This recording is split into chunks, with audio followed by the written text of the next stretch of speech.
Are you thinking about starting a video production company in 2025?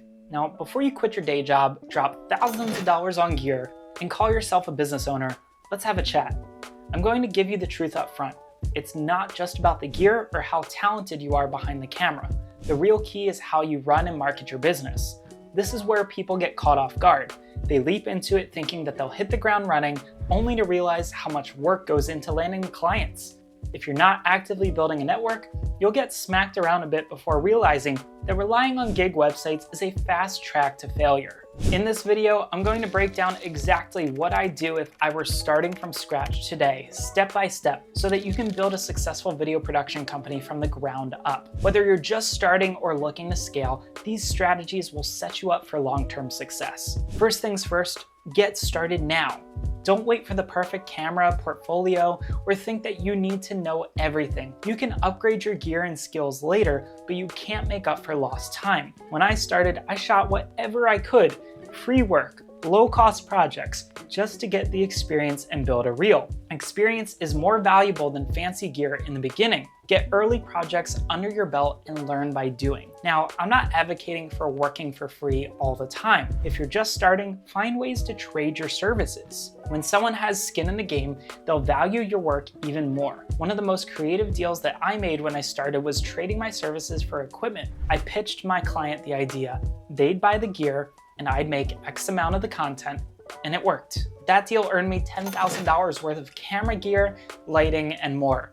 So instead of working for free, think about creative trades that benefit both parties. Once you're rolling, you need to define your niche.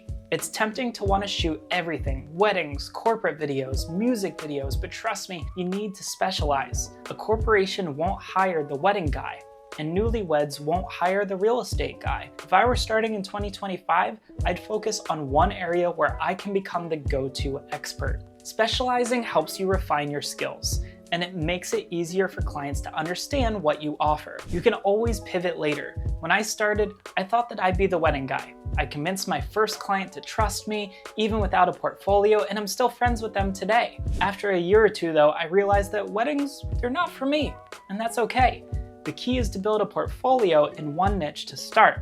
If you're targeting real estate, I want to see 3 or 4 real estate videos so potential clients know what to expect. You can change niches down the road, but don't expect a flood of clients if your portfolio is scattered. Now that you've chosen your niche, it's time to build a strong portfolio. And if you don't have clients yet, offer your services at a discounted rate, but show them your normal pricing so that they understand the value. This prevents locking yourself into low rates long term. The goal is to build quality projects and, more importantly, get testimonials. Social proof is powerful. You don't need dozens of projects, but you need standout pieces backed by positive client feedback. The next critical step is lead generation.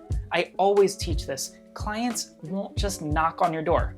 They don't. You've got to find them. Leads happen 2 ways, through inbound and outbound efforts. Inbound leads come from people finding your website, your social media, or through recommendations. Outbound leads, on the other hand, are those that you have pursued yourself. Here's how I recommend finding outbound leads. 1, join your local chamber of commerce and attend their events. 2, use platforms like Meetup and Eventbrite to find networking events in your area. And 3, get out there and talk to people. Every day, get into the habit of pounding the pavement, talking to shop owners, or even carrying your camera as a conversation starter. Start with a compliment about their business, then casually mention what you do. Lead with service. Don't be too salesy. Show how video can solve their problems. Forget cold emails that end up in the spam inbox. Get into the habit of putting yourself out there. While outreach is great to get started, networking builds long-term relationships. I suggest creating an inner circle of professionals in related industries who can refer work to you. Look up local photographers, realtors, or event organizers depending on your niche. Reach out to them and offer to collaborate. If your niche is real estate, hit up every mortgage company and every insurance agent in your area. If it's weddings, visit floral shops, caterers, and venues. The goal is to build relationships with people who can refer work your way. Networking, it's a long game, but it also is one of the most effective ways to build a sustainable business. And trust me, it pays off. People think of me first in my circle, and that's gold. As you start getting more clients, your workload will increase. Many videographers get stuck here because they get so busy working in their business that they forget to work on their business. To avoid burnout, optimize your workflow. Use free tools like Trello for project management, Wave for estimates and invoices, and Google Drive to keep contract templates organized. Use Google Calendar's new appointment scheduling tool to make booking calls a breeze. These tools keep you organized and prevent overwhelm, allowing you to maintain high-quality work as you scale. One of the biggest mistakes that videographers make is relying on one-off projects. This creates unpredictable income and stressful months. Instead, focus on offering retainer packages where you produce regular content for a client, whether it's monthly, quarterly, or whatever suits their needs. Retainers provide consistent income and deepen client relationships. Plus, happy retainer clients will recommend you to others, helping you grow. The video production industry is constantly evolving. To stay ahead, you need to keep learning, whether it's upgrading your technical skills, learning new editing techniques, or keeping up with the latest gear. Invest in your education. One easy way to do this is by attending events like NAB Show in Las Vegas. It's a fantastic place to see the latest tech, meet industry professionals, and attend workshops to stay ahead of the curve. With AI tools and new production techniques emerging, adapting quickly will be the key to staying competitive in 2025. That's my blueprint for starting a video production company in 2025.